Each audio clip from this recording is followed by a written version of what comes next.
Welcome to the 7th day of the YouTube video creations. Hang on, let me set the timer. 15 minutes. Let's get these candles out of the way.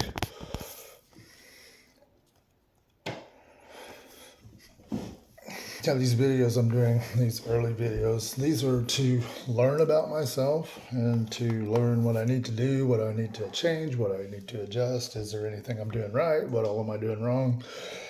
And so for what I see, now that I'm becoming aware of it, it's like, dang, looking at stuff like Vanessa Van Edwards and her Science of People or whatever, and stuff like that. All about lighting and facial expressions and talking with your hands and stuff like that. And, the science of how to make friends and stuff like that. And it's like, I can see their stuff and I can see how it's real and everything. And it's like, yeah, I've never been someone who really talked with my hands too much. I got some theories of it to where some people, they just don't talk with their hands because they probably grew up in in the wild where it was very dangerous to be making all those bodily movements. You could be devoured by a T-Rex by doing that shit. So it's like when they talk, it's like they keep their hands like this. It's like you keep your face down, don't make too much eye contact, you get devoured by a T-Rex. No, but seriously, I make silly jokes like that because it's better than, because I don't know how to make something that's kind of morbid into funny. I'm not a comedian. I've never really been funny. Seems like every time I do try to be funny, apparently I don't know how to do it. It trips people out. They can't tell if I'm being serious or not. It scares them. I don't want to scare you all. I want to share content that helps you to find pieces of the puzzle to help adjust yourselves so you can create a better course in your life to be the captain of your own ship. That's my goal, straight up. So anyways,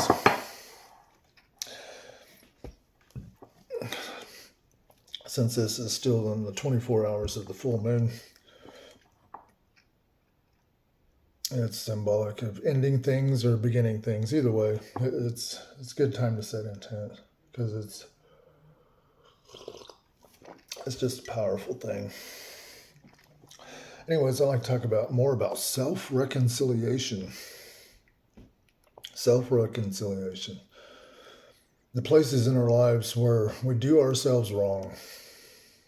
We basically screw ourselves over, whether it's something that's continuous over a period of time or something that just happened in a single moment and we didn't correct it.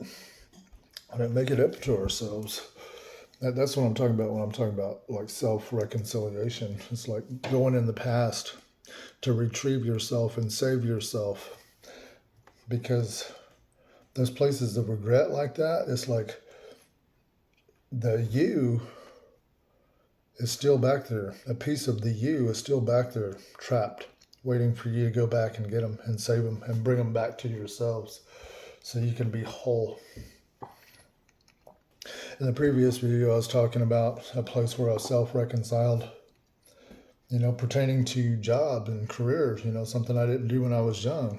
It's like I didn't have the self-esteem and I didn't know how to build my self-esteem or anything like that. And the environments I was around was very toxic.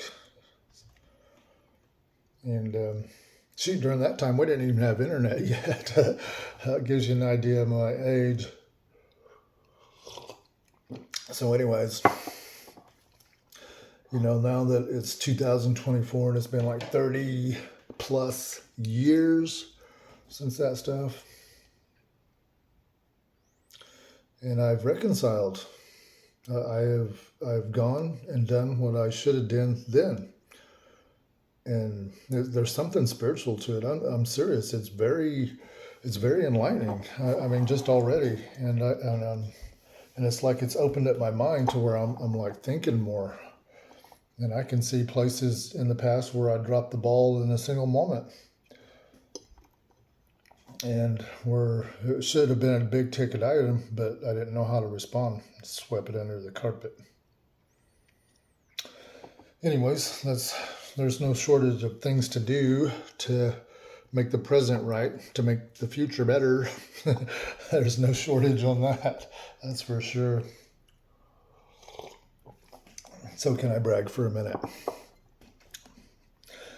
Tell me yes, Tim, you can brag.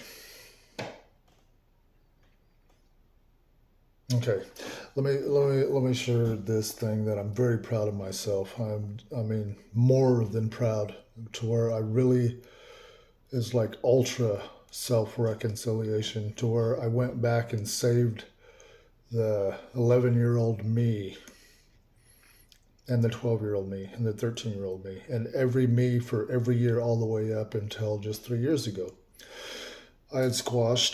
I finally figured out how to quit a 33-year cigarette addiction.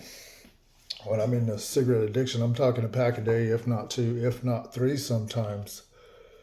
Steady. Since the time I was like 12, I was tinkering with cigarettes out of despite. And by the time I was 15, it was a pack a day already. Boom. And it stayed that way for years on end. And you know what? There was multiple times throughout the years I'd try to quit. I mean, just try to quit. Get it quit for a couple of days, couple of weeks, couple of months. And I'd always go back to the shit. Always go back to it. And it was the same thing. Luckily, I've had a habit throughout the years to where I write in a journal about, what things I'm thinking, I'm feeling, and stuff like that. And that last time I'd quit, I think that was like 2012-ish,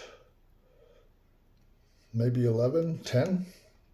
I'd quit for several months, and I remember writing that down when I'd relapsed and went back to smoking. I had a girlfriend that smoked at the time. She was a hobby smoker. It's like she would have a pack of cigarettes that would last all week. So somehow I didn't care, so it was okay. But anyways, just one day, I just got to wanting a cigarette real bad, and I was jogging, and I think I had $5 on me. I usually try to keep a little paper on me. And I thought, you know what, I'm going to get a pack of cigarettes, and I'm just going to smoke one cigarette, because it was like once I got that thought in my head, that loop, it just kept playing over and over and over, and it just kept bothering me and bothering me and bothering me throughout the day. So I caved in, and I smoked. And what I thought would be relieving, relaxing, no, stunk, tastes like shit. I mean, I was just so disappointed. So I smoked some more, and some more, and some more throughout the day. And then finally I had one cigarette that was actually seemed kind of relaxing or okay or decent. And at that time, I looked back through all the years, and it's like there was only one cigarette probably out of every pack that I kind of enjoyed. And I always inhaled too. I mean, deep inhalations. And but anyways, make a long story short, I went back to cigarettes like that, and I was back in it for about 7 more years, smoking. Tried several times again. I've tried all the quit smoking products, and using the free helplines where you call people up and they talk you out of it every time you feel like you want to smoke one. And it just seemed like I could never get that thing out of my head, that when it would start playing, I could never get that loop to shut down. And then finally, a few years ago, right at almost 3 years ago, I finally solved it. It was the things I had dinging around, the beliefs I had dinging around in my subconscious. The beliefs. Like when I was a child and growing up around the area I grew up, so many people smoked. All the adults smoked. Everybody smoked. Teenagers smoked. Everybody freaking smoked. And you know what? To this day, they still freaking smoke. It's like I went there not too long ago, and it's like everybody's But you know what? Those seeds that people say that they grow in the mind. It's like one thing that I've heard so much throughout the years was, oh, cigarettes are more addictive than heroin. Oh, cigarettes are the hardest thing to quit. Oh, don't start smoking. You'll be stuck for life, or it's the hardest thing to quit, and stuff like that. And then, of course, smokers, they all say the same things. It helps me to relax, I'm nervous or whatever. I can smoke a cigarette and I can relax. Well, there's kind of some truth to that, but not really, because it's that, and even though it's contaminated with all that smoke, it's that breathing action in there. And that part, if they're not an old smoker and they're a younger smoker, then that does help them to relax. But it's that breathing, it's that qi gong that's getting them to relax, not the smoke. Anyways, here's the thing that really saved my ass. Every time I wanted to smoke, or I get that feeling, because it's a feeling. It's not a thought. It's a feeling. It's a feeling. It's a feeling that's like, man, gotta smoke. Dang, gotta smoke. It's a feeling you get. A craving or whatever. But anyways, upon suggestion from Alan Carr's book, The Quit Smoking Guide from the UK. I think he's from the UK. That book is being sold in the United States now. It was kept out of the United States for whatever reason. Who knows? Probably legal issues, right? Imagine that. But anyways, his method is really good. Really good. It's all about the psychology of it. First of all, get the hooks out, and that's the beliefs, whatever seeds you had planted in your mind, and just really get honest with yourself. I quit smoking in 12 hours flat from the time of reading that book. 12 hours flat. Squashed a 33-year addiction. And it's just straight up a miracle, because I was handed the tools, and I picked the tools up, and I used them, and I applied them, and it worked. But here's the thing that really saved me. And it varies from person to person, according to this book. It's like when you get that feeling that you want to smoke, or you got to smoke, or a cigarette would be nice, just say, oh, I'm glad I have this feeling because I know that I'm not a smoker anymore. Or tie something like that with it. Or I'm glad I'm having this feeling because I don't smoke. I'm not a smoker. This just reminds me that I've quit. It just reminds me that I quit. Every time that feeling comes up, just say, it just reminds me that I've quit. And you know what? It only took me like 3 days. And then it's like all of that craving just stopped. 33 years addiction, it just stopped. And I think it resurfaced a couple, 3 times after about a week, 2 weeks. It popped up here and there.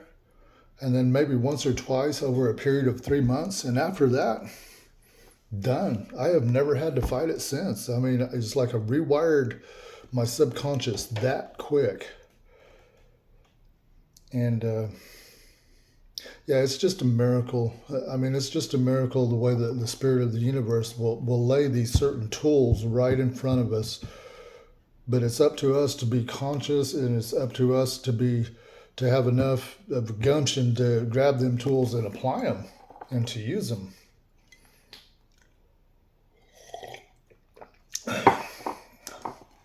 I think that happens to us all the time, but we fail to see it. We really do. Not just with cigarettes and alcohol and drugs and stuff like that. Anyways, that's a self-reconciliation. I reconciled myself. Because, see, I never really wanted to smoke anyway. When I was a little kid, I was fighting with one of my caregivers, or parent, and we were fighting about money or something. I was just a little kid fighting about money with the adults. I know, right? Mostly a mature parent, right? Yeah. But anyways, and it was about cigarettes. It's like, well, you waste money on cigarettes all the time. It's like you send money to your boyfriend in prison that's never going to get out. It's like, why can't I ... or XXY. I can't remember exactly what it was, but it's like that kept coming up over and over and over. And I kept jabbing her with that pressure point. Hang on, let me shut this off. We're going to go a little more than 15 minutes over. Anyways, and this fight kept coming up about this money. So I was like, fuck it, I'm going to smoke too. So I started stealing her cigarettes and smoking behind her back. And it really wasn't gratifying or nothing, but it just that vengeance attitude. See, I already had that vengeance attitude at that age. Toxic, straight up toxic. Shit, I think I was toxic when I was like 5 years old, 6 years old, 7 years old already. Straight up bad, faulty thinking, stuck in fight mode.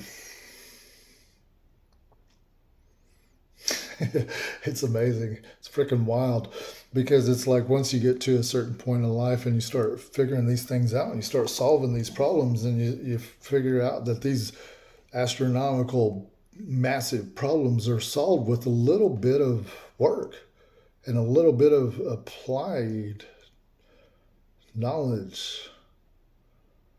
It's like, son of a... It's like that easy, huh? Squashed a 33-year addiction in 12 hours flat, just from reading the book and looking at my journals and looking at all and hunting down all the places where I'd smoked and quit, and wrote how today I went back to smoking, blah blah blah. I felt like shit. I was so disappointed in myself, etc., etc. And looking at every time I'd went back to smoking, it was the exact same thing. I'd start thinking about the cigarette, something would trigger it, some things or what I was thinking about or doing or not doing would trigger that feeling, and I'd get caught in that loop.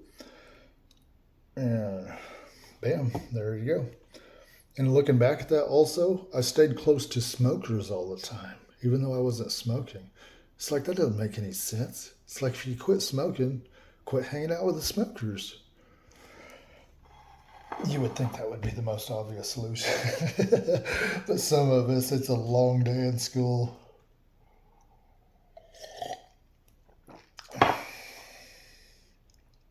So anyways, it's over 15 minutes. We've gone 17 minutes. We've gone over. So that's the content creation about self-reconciliation today. See you in the funny papers. Have a good one.